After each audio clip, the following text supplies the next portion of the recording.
Good morning, America, and welcome to this morning's huddle brought to you by Going on Offense. My name is Darrell Moon, and I'll be your host today.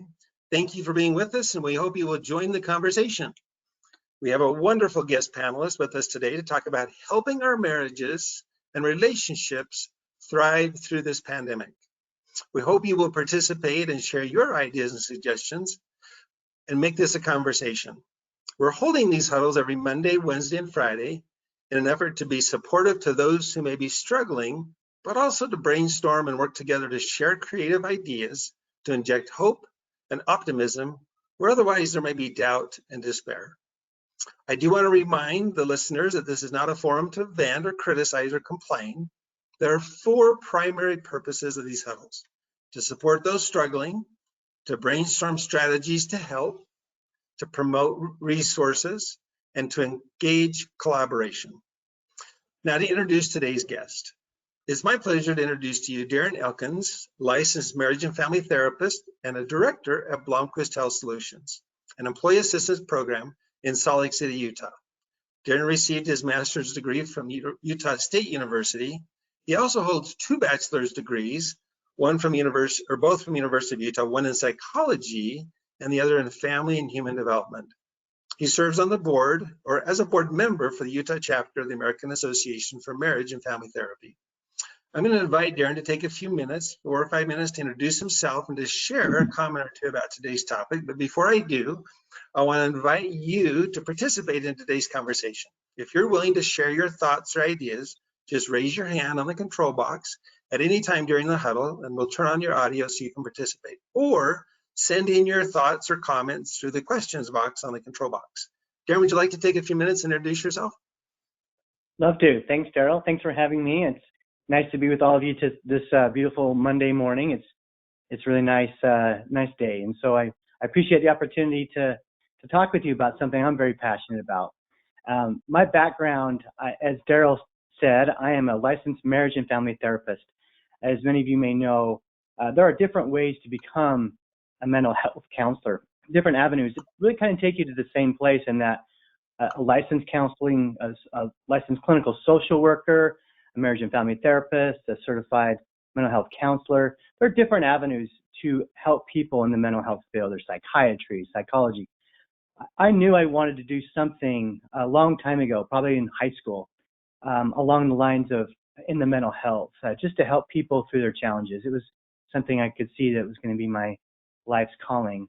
And as I thought about what kind of avenue, what path I would take, I did feel the call to work on marriages. I also felt that just teams, this idea of how people come together and how our mental health is impacted by the relationships that we have in our life.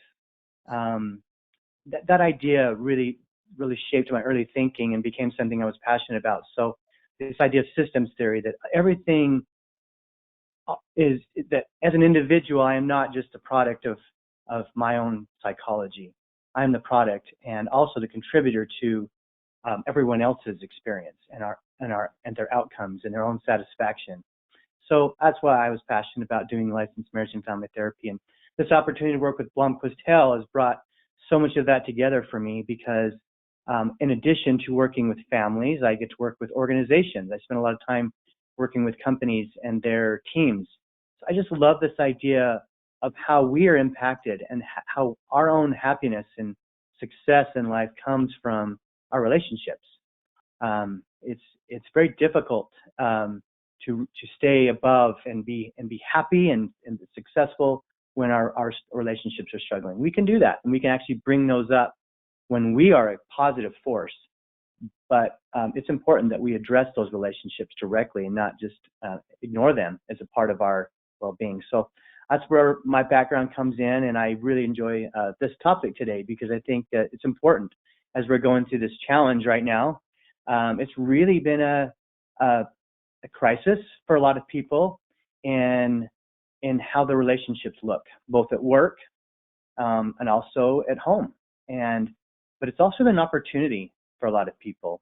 Whenever we have this kind of shakeup, this new world that we live in, feels like right now, it's an opportunity to kind of stop and reflect and think about those habits and patterns we've gotten into, and how can we change that? What could the world look like differently now? And I've seen both sides of that in the work that I've been doing, and how it's really troubled some people, but how it's actually taken some things and made them better for some people, giving them opportunities to shake it up and do something a little different. So I hope as we talk about this today that we'll come up with some ideas together of how we can do that, how we can make the most of this difficult time to actually improve, at the very least, maintain our relationships and try not to let them get worse through this, but maybe even find some ways that we can create some memories. There are going to be a lot of memories that are going to come from this. This is going to be one of those times, like we all remember, if you're old enough, 9/11, where were you when that happened? That was a singular event, right? It was just a one-time thing, and I remember right where I was when that happened. Well, this is different in that it's spanning over months at this point, weeks and months, and we're all going to remember and reflect on where were we doing? What was our life like? How did we take this on? And that's going to define our relationships as well. It could be something that we can use to help build a deeper and more strong foundation in our relationships. To say, remember how we got through that? We can get through anything, because look at how we got through this pandemic. So I'm excited to talk about this with you today. Nice. So let's launch a couple of poll questions that will get things started, get an idea as to where people are. And again, remind people that if you'd like to participate, or if you've got a specific question for Darren, just simply send that through as a question, or let me know that, raise your hand on your control box. So the first poll question I'm going to launch is, has the pandemic affected your marriage? Significantly negative, significantly positive, neutral? So take a minute and share your comments on the poll, and we'll kind of get a feel for where the audience is.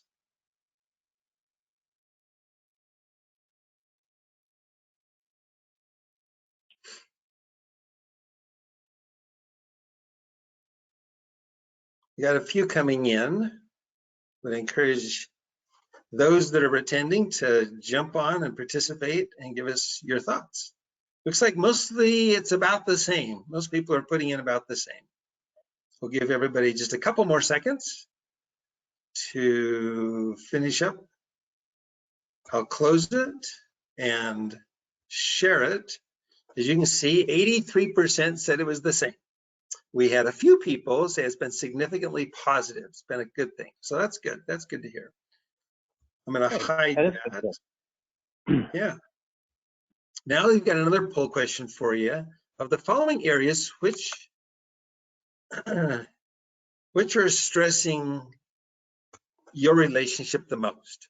Is it financial matters? Is it dealing with the children? Is it work related? Is it isolationism, like boredom? Is it communication issues? Let's kind of get a feel for where our attendees are.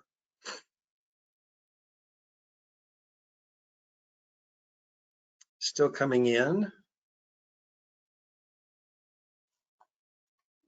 Looks like things have slowed down. We'll give everybody a couple more seconds to share your thoughts. And looks like they've finished, so we'll close that and share it. So looks like 50% are children related. And then it goes to financial matters at 33%, and work related at 33%. Isolation issues got no votes, and 17% were communication. So I'll hide that. So maybe we start with addressing the children thing, since that was the biggest one. Darren, do you have any thoughts around maybe some of the counseling you've been doing recently around children issues? Any thoughts around that area? Yeah, that's a good, that doesn't surprise me. The most common argument that we know that knows for a long time, that the biggest struggle that couples report that makes it challenging for a relationship is financial. But it doesn't surprise me that children may have passed that up a little bit for a lot of people, because we just got hired as teachers now, right? We just all just found another job as teachers, and our kids are home, So those issues of the issues with children have just become more enhanced. We're all trying to figure out how to educate our 7th graders in their math, and that's hard because we don't remember that math. We're finding out that I'm not smarter than a 5th grader, kind of thing. So those are some of the challenges of how difficult it can be to keep the children moving forward in their education, but keep them entertained, keep them, just active, and everybody's around each other all the time. And when you love your children, right? I love my children, but when they're always there, if you're quarantined together, any relationship is really pushed to the limits when they're always around, and that highlights for couples the differences that they may be having around raising children. Something that we can work around, and you've found ways to work through that up to this point, right? We just have our ways of either you found great communication tools for how you talk about it that worked to this point, or you learned to just avoid it in certain ways. But whatever it is that you're doing has kind of at least got you floating by. And now that's been rocked a little bit, and those issues are more present in front of you all the time. So maybe what was working before suddenly isn't enough.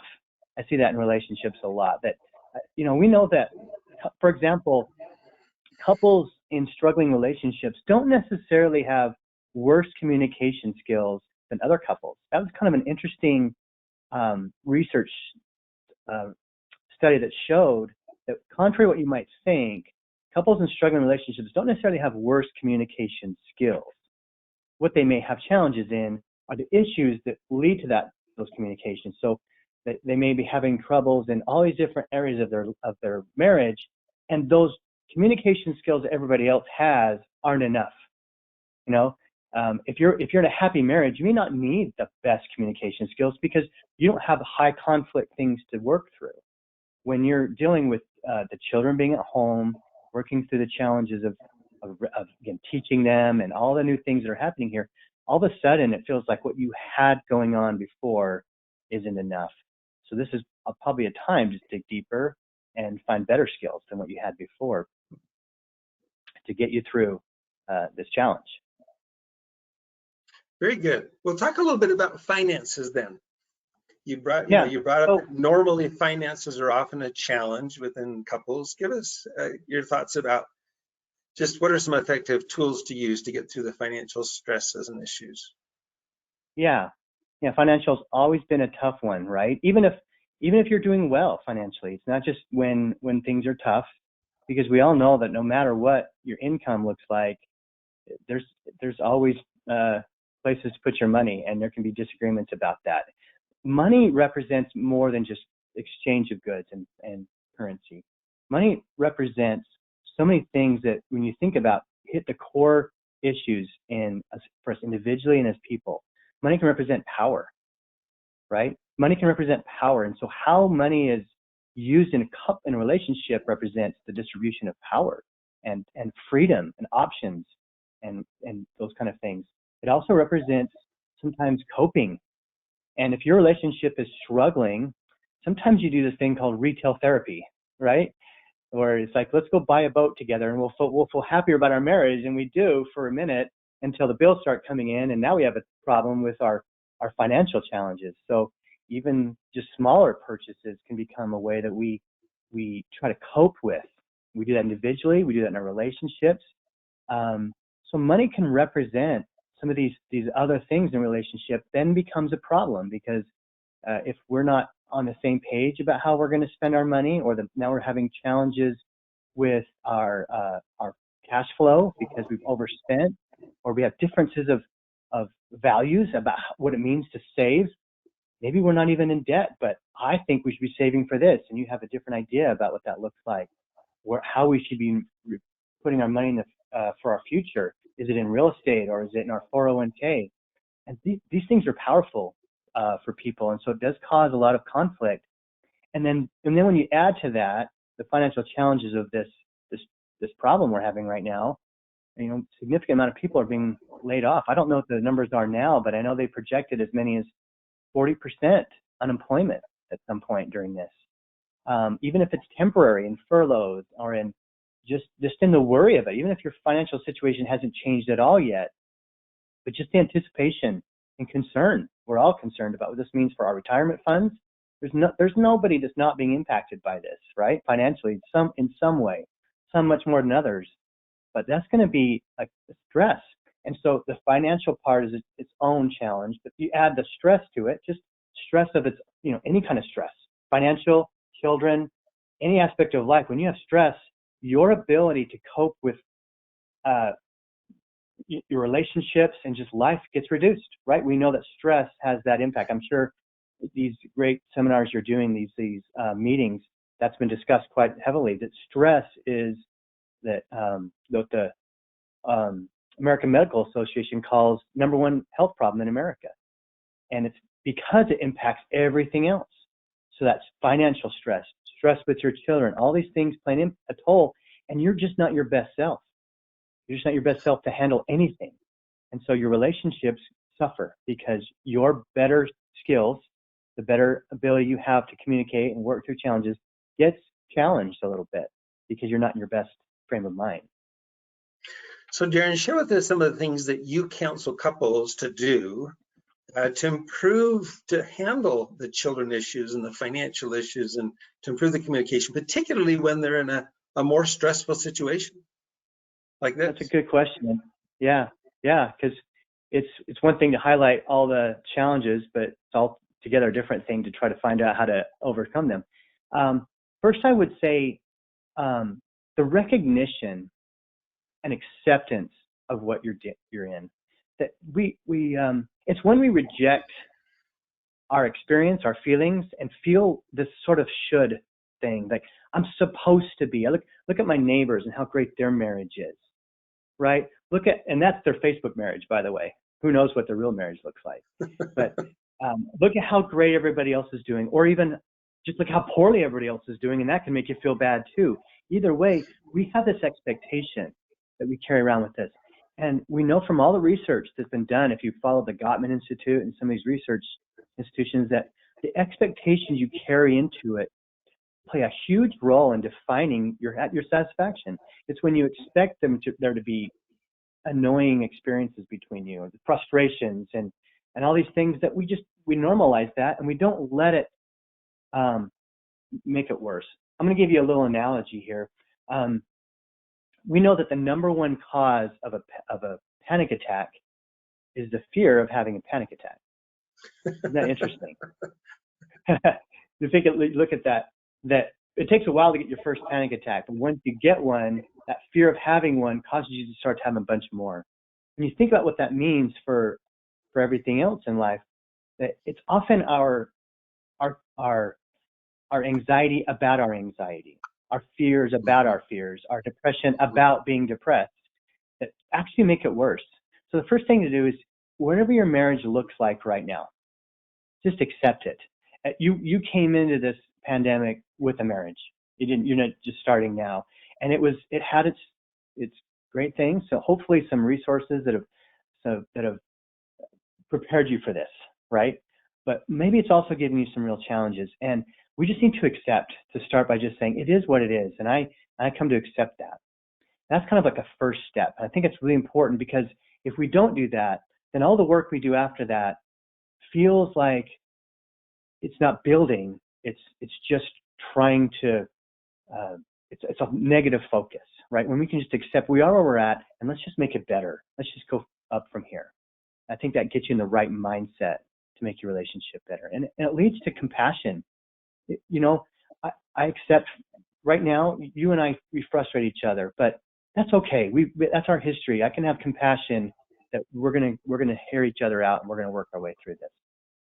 So I would start with that, and I would say we need to make sure that we are we're very cognizant of our routines and the habits that we're in every day. This is an opportunity here to break some bad habits, don't you think?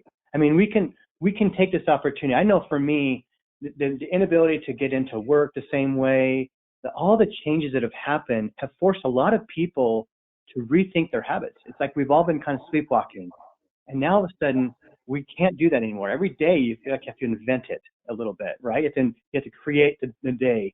And that's an opportunity to create new habits. And that's true of your relationships as well. The old habits you got of how you said goodbye in the morning and how you welcomed each other and all those things, that just became such a routine that was hard to break. And now that you're saying goodbye and going to the basement instead of to your office, it feels different. And there's a chance, an opportunity to say, well, how do I want to reinvent that now? What do I want that to look like? So I'd find a balance in saying, let's reinvent and create some good things. On the other side of that, let's also not let go of what was already working and the good habits. Because that could become, if we're not careful, the downside of that. I will be honest and say, when it comes to my physical health, that has been the outcome. I've lost some good habits when it comes to eating right and exercising. I'm trying to get back into that. But this could become a time where you create some bad habits too. So this is an important time to kind of be awake and paying attention, but maintain some of those old good habits. You don't have to give up your date night just because you can't get out and go to the restaurant and sit down. Maybe that's your favorite date. For most people, they love to go to a movie or go to a restaurant. Well, guess what? You could drive through a restaurant, but you can't go. You can watch a movie at home, right? You're going to have a date and call it that. And even if it's just in your bedroom or away from the kids, just tell them, we're having a date. We're calling this a date because it makes it feel different, right? My wife and I, if we go back when I guess we could still do that, go to the grocery store. When you call it a date, it just feels different, right? It feels like we're in that date mentality. We're thinking about each other, and it kind of awakens all those feelings about being in a relationship. And that's what we want to do, is create some opportunities to still have some good routines in our life, and be creative about keeping those alive, and then also creating some new ones, some new opportunities through them. Nice. Talk a little bit about the need we have to be a little bit more patient under this situation with our spouse, our significant other, because we recognize that there's stress. There's more stress now. Absolutely. That's a good point. It's a good point. If we were struggling with patience, this has been our opportunity to really learn it, right? With our kids, with our spouses, with ourselves, because you can get really just kind of that cooped up cabin fever feeling, right? And just around each other so much and trying to figure these things out, like who's gonna teach math to my child, and we're all trying to figure this stuff out. So that's a really good point, Darrell. And I think just knowing that this is going to be tough on everybody is a good start. But I can't have any more patience with you than I have.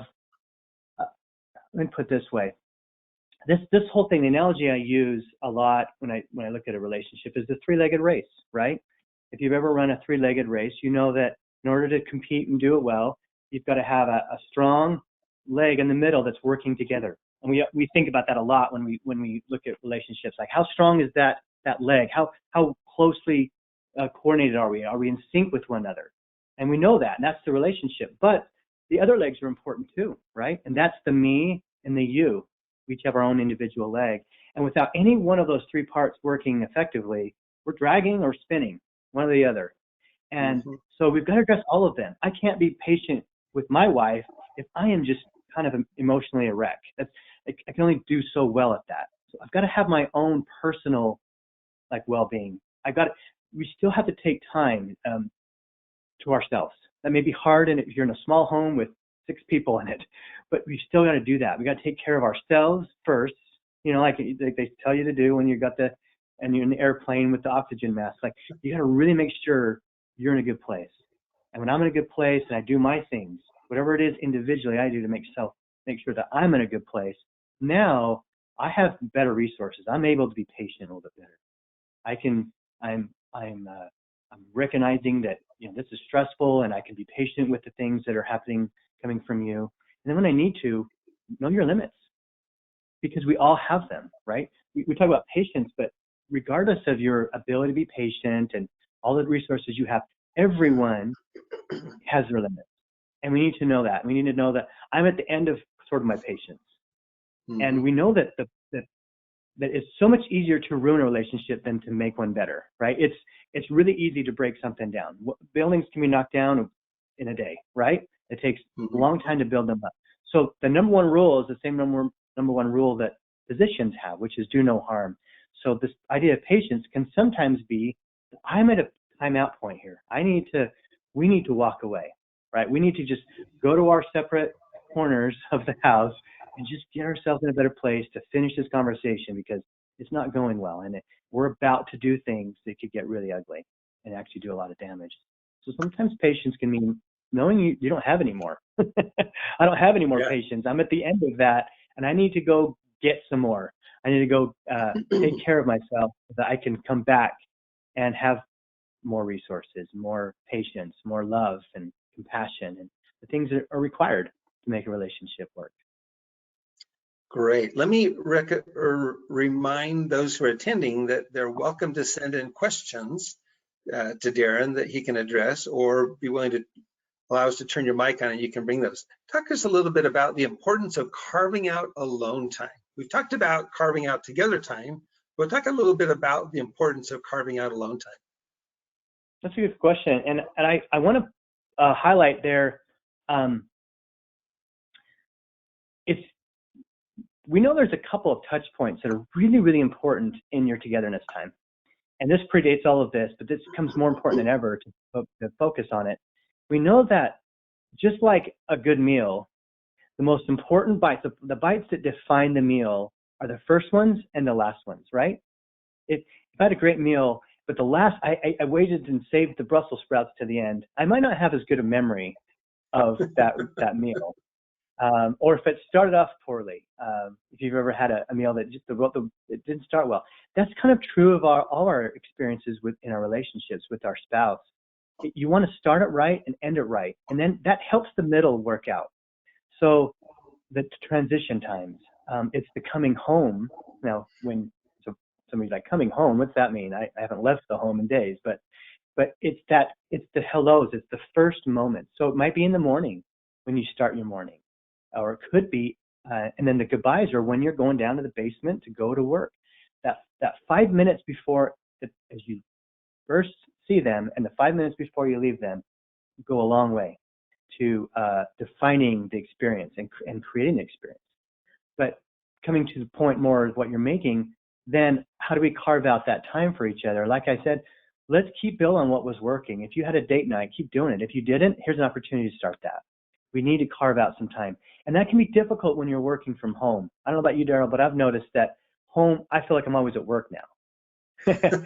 I already kind of did a little bit sometimes because things always come up. But even more than ever, my office literally is in my home.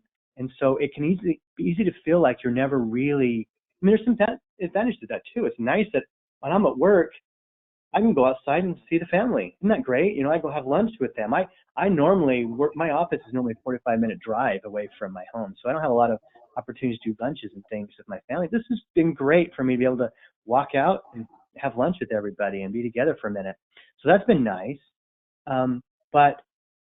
But this feeling that you're always at work can sometimes be the other side of that. If we're not careful, you don't ever let go of it. And so we need to find still ways to carve out and say, put the phone away. If someone else needs to take the crisis, whatever, like let's carve that out. And mentally, now it's more than it's not physical anymore as much. Like we don't leave and have the opportunity to go from work to home. So mentally, I've got to get better at walking away, driving away from my office and spending time with my spouse. And so I think it just takes that effort. It's just a mental effort to kind of just focus. And it doesn't have to be formal. Dates are great and those kind of things, but daily there ought to be just that mental, just check in, right? Eye to eye, focus and look each other in the eye. That helps to reduce your focus on other things. We get, oh, wait, what did I take care of that meeting? Did I need to get back to somebody? Just give them your full attention, look them in the eye, and remember that you like each other and you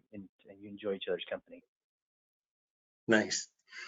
What about the importance, since we are somewhat quarantined together, talk a little bit about the importance of engaging socially with others through technology. Good. That's a good point. I think that's always been important. I've worked with people. If I don't mind me kind of sharing, my parents who had a rough marriage for quite a time in my upbringing. They divorced each other and then remarried each other 10 years later. They made a second go at it and went well up until that time my mom passed away. And I've kind of quizzed my dad about that and asked him what the difference was and what worked the second time compared to the first go around. And that was one of the things he pointed at. I've already mentioned one of the other ones. One of the other things he said was, we learn to walk away from a fight. We learn to just let go and come back and talk later. The other thing he said was, they felt that they became too isolated, too in themselves. They lost some relationships. And right now, if that wasn't your style, it can become that. Right now, this quarantine is isolating us a little bit, making us so putting all of your happiness eggs in your marriage relationship has never been a good idea. It might sound romantic and make for great movies, but putting all of your eggs in that basket puts so much pressure on it that if I let my wife down, which I do every day, right? Because I'm a human.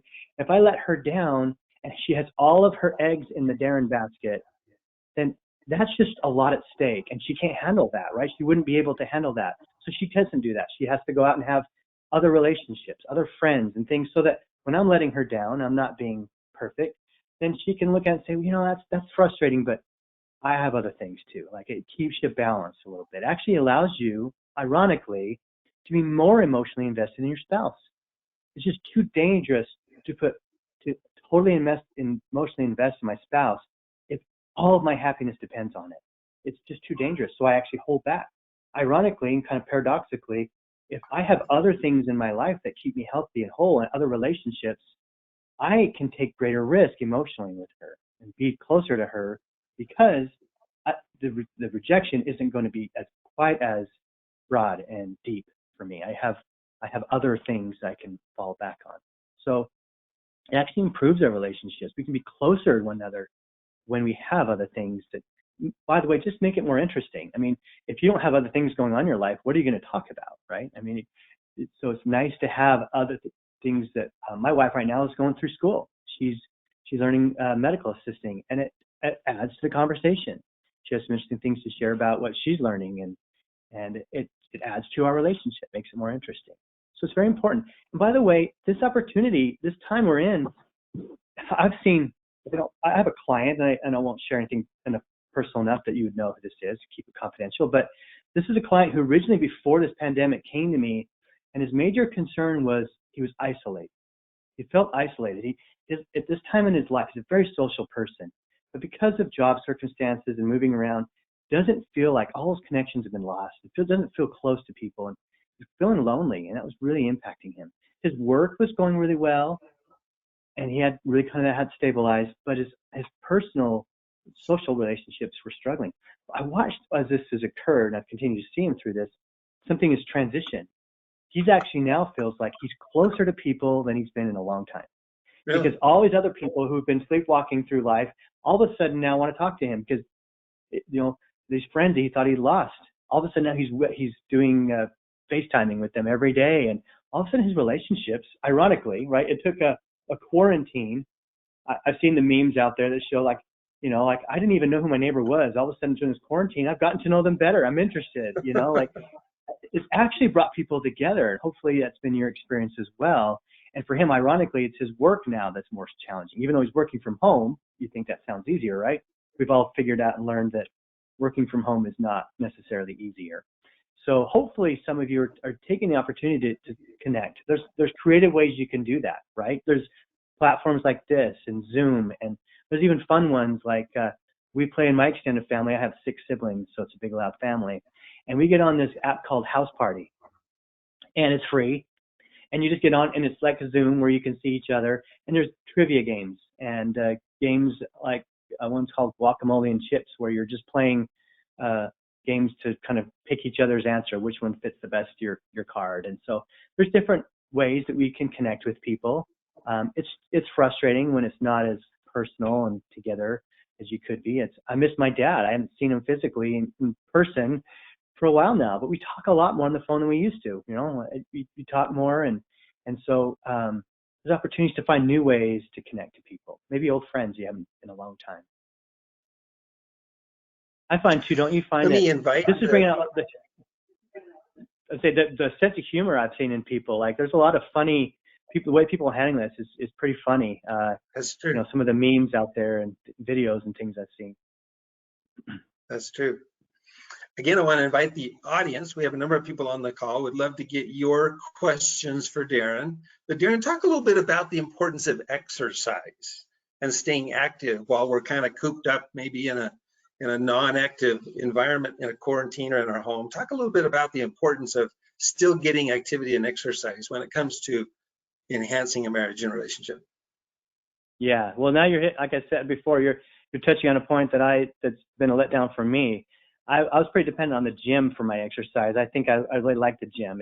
It's just going there was really kind of the way I checked in, and it's always been hard for me to just stay active and do that. But I enjoy activity, but when it comes to going for hikes and stuff, I love it.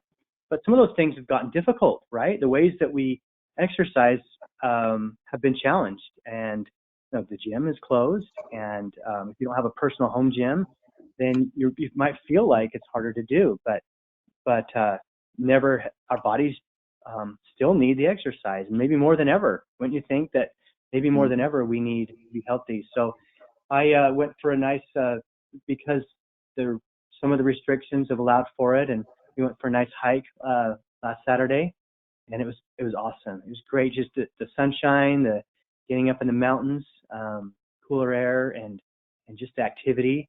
It was therapy, right? It was therapy for me. And so exercise, like I said earlier, we can only our relationships it's a combination of you and your spouse.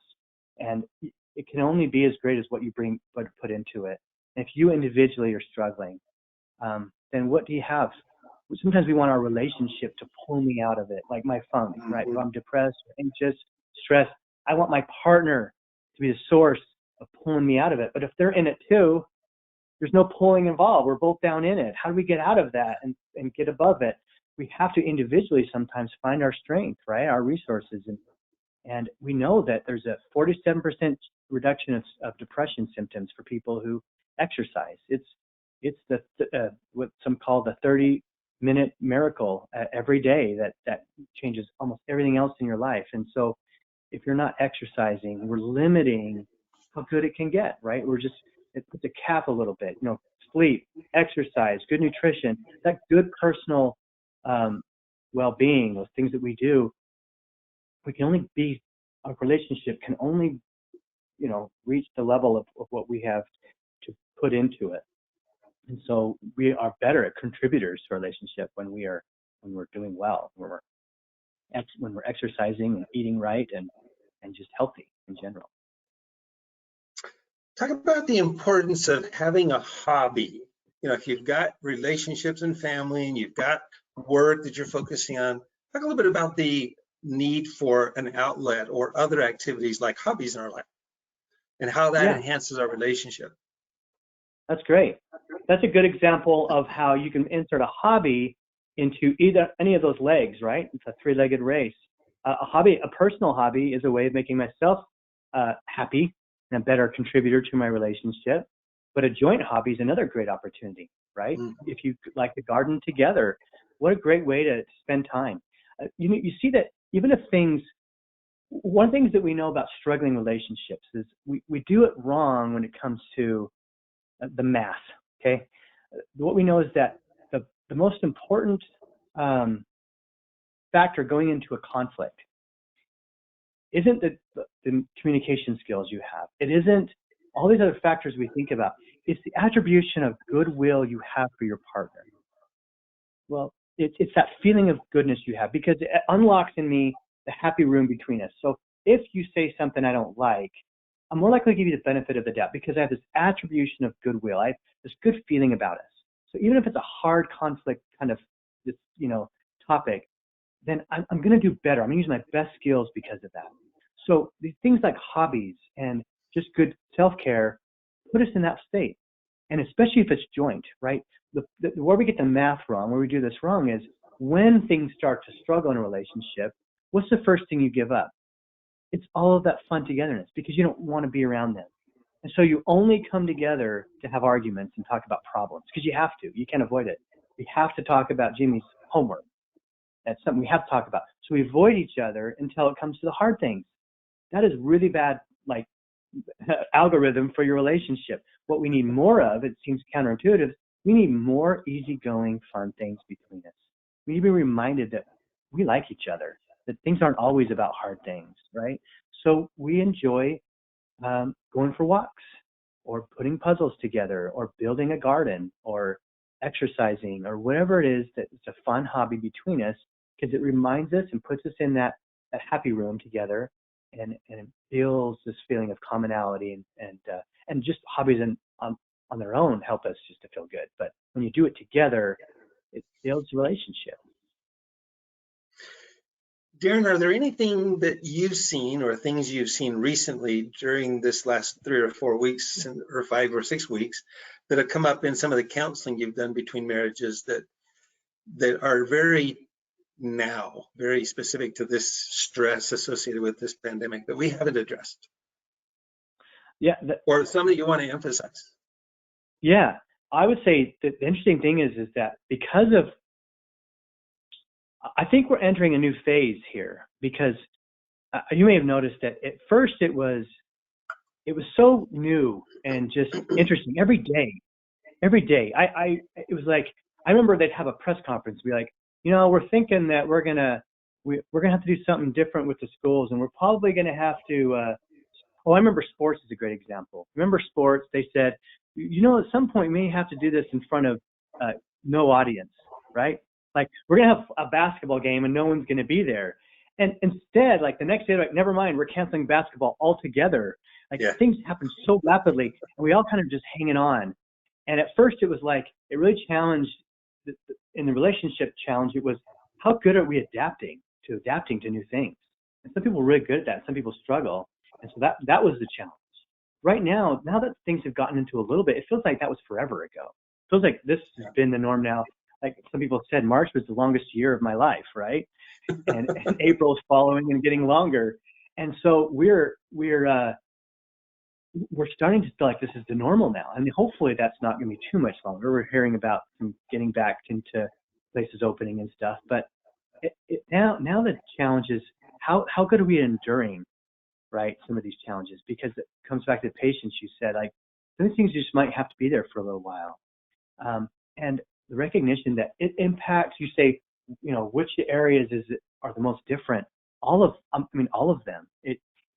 The financial aspect, the things with kids and all that. Maybe what makes us so unique is how it does cover everything, right? Yeah. This situation seems to affect every aspect of life. And so everybody's got their touch points, their little challenges in their relationship. And this has been a time that might have poked at any of those for you. And now we're just having kind of sprint, like it was a sprint at first, it felt like, and now we're just kind of feeling like might go on for a little longer. And even after we're back to work, folks, we're going to have concerns. I mean, some of you have people in your family that have health challenges. You may have health challenges. We're going to be worried about that. I mean, until we have a vaccine, there's going to be a lot of concern about a long term, like it could be a year before we have a vaccine. We have a more just kind of back to normal. So right now, I just say, look, we need to just prepare ourselves for the long haul, but embrace it. Like this is an opportunity, as I said. We're going to look back on this. We all are.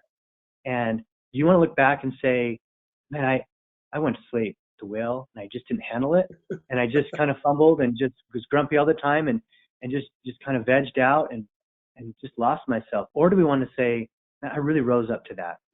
And I rose to the occasion. We at our house, we created a COVID-19 things to do list. Okay, and we're a little over halfway through. We just did one last night. My kids did a TikTok video, and that was one of the things they wanted to do. So, like, create things that you're going to do. You can go back and say, look at those memories we create. Remember how we handled that? And that will be could be another level of your foundation, deepen it, to make your home and your family even more resilient for future problems that may come up. That it's how we come together. We see that how you come together in a crisis really defines a lot of relationships. And so let's make that an opportunity. There's still plenty of time to see that as an opportunity, even though we want to recognize the challenges and not be Pollyanna and just pretend everything's fine. We gotta be real about what's happening here, and go in your bedroom, cry and shake your hands and be upset and do whatever you need to do, but then pull those bootstraps up, like they used to say, and then go get to work and make it an opportunity to make our relationships closer. Sounds good. Well, we're getting to the end. Is there anything you want to share, Darren, that in the way of just a summary or a wrap up? Well, again, thank you for letting me be here with you. I hope that something we're sharing is of value to any of you. And I would just say, don't hesitate to let people help. This is another one of those areas in life where we may feel like we're supposed to just have it together. We see all of our friends in social media and others around us, and we think they've got it good and things are fine, and we don't want to reach out for help or look for that. But I would say, this is a community. Look to your friends, your church organizations, your community, your coworkers. We're all in this together, and marriage is hard. I don't care who you are. If your marriage isn't hard, then I'd say either you've figured something out. If it's not hard now, you can have periods where it goes well, just great. But if you haven't had challenges, it's say, well, you're either in denial or you've got the magic medicine, because it's hard at times, right? When you think about what you've really endeavored to do, you've chosen another person and decided we're going to spend all this time building something together, and we're going to spend the rest of our lives doing that. That's quite an undertaking, and so of course it's going to have its challenges. Be patient, recognize that it's messy, and when we honestly and courageously face that reality, then we can more honestly and courageously make some changes that we need to make. And don't be afraid to reach out. That's what I do, whether it's counseling in the form of reading books together, listening to podcasts. There's great podcasts out there. My wife and I enjoy doing some of that. We read books together and do podcasts. We did a podcast together this morning for a few minutes. So those kind of things can be really building in a relationship. And so I would just say, just stay the course. And if things don't build themselves, if you're not putting the bricks on top, then nothing's going to come. Like, just get to work every day, just for little ways to make it a little bit better than it was yesterday. Set goals and work together to take that next step. And don't hesitate to reach out. If you're out of ideas and just feel like we just can't do it, don't hesitate to let other people help at a time like this. So a lot of counselors, for example, myself, we're doing this by video and phone. We have not closed shop. So if you have access to an employee assistance program or through your insurance, you have counseling available, or coaching, or many opportunities that are available. Take advantage of those opportunities and let somebody help you. Very good, Darren. Very good comments. Thank you so much. I'd like to announce to everybody as we close things up that this Wednesday, April 29th, our guest panelist will be Sheris Moriera. She's the executive director of the Shenango Valley Chamber of Commerce, located in Sharon, Pennsylvania, right in the heart of the Rust Belt between Pittsburgh and Youngstown. The conversation will be about raising community morale. So please don't miss it and join us on Wednesday. Now, immediately following today's huddle, you'll receive an email asking you for feedback on today's huddle. We encourage you to complete it to give us feedback on how we can make these more effective. Please also send us ideas and suggestions for themes for future huddles. Again, if you would like to be a guest to provide your input as a panelist, or if you know someone that you'd like to recommend, we'd love to hear from you. To communicate with us, just simply use the Contact Us form on the website goingonoffense.com. We want to thank today's panelists. Darren, appreciate all your comments, fantastic insights. We also want to thank the organizations that have gotten behind this effort and supporting it. Check out the wonderful offers of help on the help page of the website, as well as all the tremendous ideas and suggestions and resources that are there. We also want to let you know that we'll be posting the recording of this huddle on the website later today, as we have the other ones.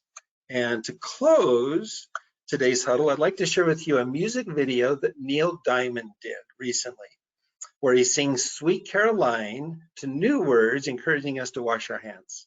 I found it on his Twitter account, so if it doesn't come through the huddle very well, just go to Neil Diamond's Twitter account and you can watch it there. We'll sign off now and say goodbye and hope all of you will join us again. We hold these every Monday